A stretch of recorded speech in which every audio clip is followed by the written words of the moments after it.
தமிழக அரசியல் வரலாற்றில் இதுவரை கண்டிராத ஒரு புதிய சகாப்தம் இன்று தொடங்கி இருக்கிறது. 1967 முதல் திமுக, 1977 முதல் அதிமுக என மாறி மாறி ஆட்சி செய்த திராவிட கட்சிகளுக்கு மத்தியில் இன்று 17வது சட்டமன்ற கூட்டத்தொடர் ஒரு புதிய யதார்த்தத்தோடு கூடியிருக்கிறது. முதல்வர் நாற்காலியில் தமிழக வெற்றி கழகத்தின் தலைவர் விஜய் அமர்ந்திருக்க தமிழக சட்டசபை இன்று எப்படி இருந்தது? இந்த காணொலியில் பார்க்கலாம். எப்போதும் வேட்டி சட்டையில் அரசியல்வாதிகளை பார்த்து பழகிய தமிழக சட்டமன்றத்திற்கு இன்று ஒரு புதிய லுக் கிடைத்திருக்கிறது. முதல்வர் விஜய் அவர்கள் கோட் சூட் அணிந்து கம்பீரமாக சட்டமன்றத்திற்குள் நுழைந்தார். இது அங்கிருந்த அனைவரது கவனத்தையும் ஈர்த்தது. இந்த சட்டமன்றத்தின் மிக முக்கியமான காட்சியே இதுதான். ஆளுங்கட்சி வரிசையில் முதல்வர் விஜய் அமர்ந்திருக்க அவருக்கு நேர் எதிரே எதிர்க்கட்சி வரிசையில் உதயநிதி ஸ்டாலின் அமர்ந்திருந்தார். தமிழகத்தின் அடுத்த தலைமுறை அரசியலின் புதிய முகங்கள் எதிரெதிரே அமர்ந்திருந்தது ஒரு வரலாற்று நிகழ்வாக பார்க்கப்படுகிறது. தமிழக அரசியலில் பரம எதிரிகளாக கருதப்படும் திமுக மற்றும் அதிமுக உறுப்பினர்கள் இன்று வரலாற்றிலேயே முதல் முறையாக எதிர்க்கட்சி வரிசையில் அருகருகே அமர்ந்துள்ளனர்.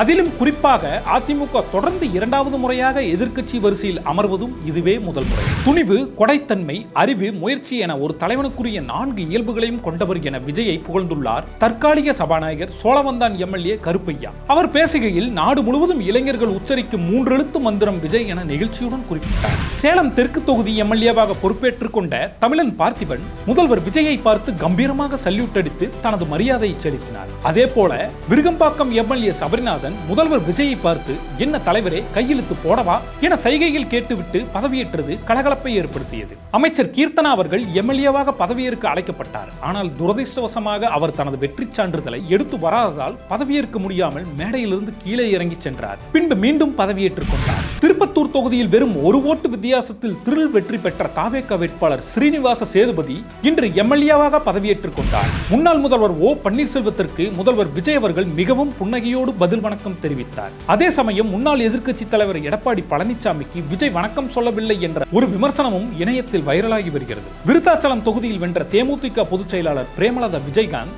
முதன்முறையாக சட்டமன்றத்திற்குள் நுழையும் போது அதன் நுழைவாயில் தரையை தொட்டு கும்பிட்டு விட்டு உள்ளே சென்றது அனைவரையும் நெகிழச் செய்தது. பாஜக சார்பில் தமிழக சட்டமன்றத்தில் இந்த முறை தனி ஒருவனாக பதவியேற்றார் உதகை தொகுதி எம்எல்ஏ போஜராஜன். மறுபுறம் மூத்த அரசியல்வாதியான செங்கோட்டையின் தனது சட்டைப்பையில் எப்போதும் போல ஜெயலலிதாவின் படத்தை வைத்து தனது விசுவாசத்தை காட்டினார். உளமாற உறுதி கூறுகிறேன், கடவுள் அறிய பிரமாணம் செய்கிறேன் என எம்எல்ஏக்கள் இருவேறு விதமாக 2 உறுதிமொழிகளை எடுத்துக்கொண்டனர். ஒரு பக்கம் இன்று இந்த புதிய மாற்றங்கள் நிகழ்ந்துள்ளன. தமிழகத்தின் இந்த புதிய அரசியல் மாற்றம் எப்படி இருக்கப் போகிறது? பொறுத்திருந்து பார்ப்போம்.